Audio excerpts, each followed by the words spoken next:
Hi, in this video I thought I would just revisit the Arduino and Microsoft Excel based oscilloscope that I built a little while ago and talk about the upgrades that I've done to it. So it used to be a single shot kind of push the button and it would take a snap of what's going on, but now you can see that we've got sort of continuous sampling happening every 2.5 seconds or so. It takes another look at what's going on. And using the Excel data streamer functions in Excel, we can actually vary how often we want to get that refresh going on. So if I want it to be 5 seconds, I just put 5,000 milliseconds in the box there, and you can see it's slowed down how often it refreshes.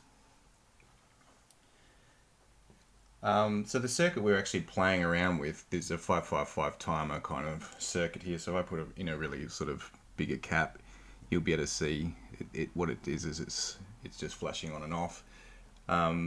But we couldn't see that in the LED because it was going a lot faster. So I can now sort of sample things up to a fairly fast rate. So if I put in, say, this cap here,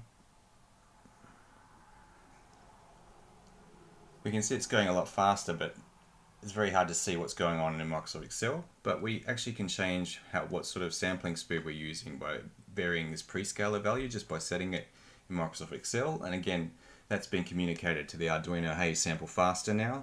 And we can measure things up to, this is like about 1700 Hertz, so fairly high up in the audio range.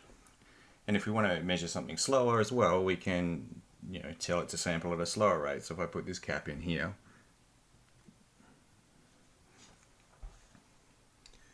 now we can't really see what's going on, but if we use a different sampling rate, maybe I choose 5 here for a second.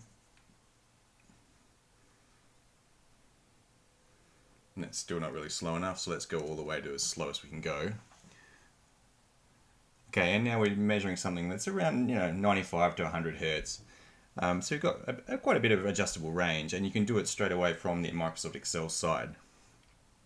And it's just more useful to be able to see, in real time, kind of what you're doing and how it's impacting the circuit. So if I adjust this resistor value here, for example, we can see, hey, the duty cycle is changing quite a bit as we do that, and actually the frequency's changed for the circuit as well.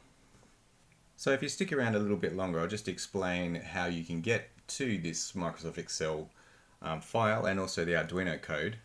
I'm not really going to explain too much about how it works, but because there's a whole video series building up to this point here where we talk about how we built the spreadsheet and how we get it to interact with Microsoft Excel. So I encourage you to check out the videos in the series. To get at the code in the spreadsheet, if you go to this web address here, which is a GitHub address, and then if you jump in there, you'll see that there's 2 things in the Git repository. There's the spreadsheet and there's also the Arduino code file, and you can download them from there. This is also where I generally keep the resources for the other videos as well. So if you're ever wanting to see what's available, you can do this and you'll see the other resources I have from the other videos as well. Thanks for watching.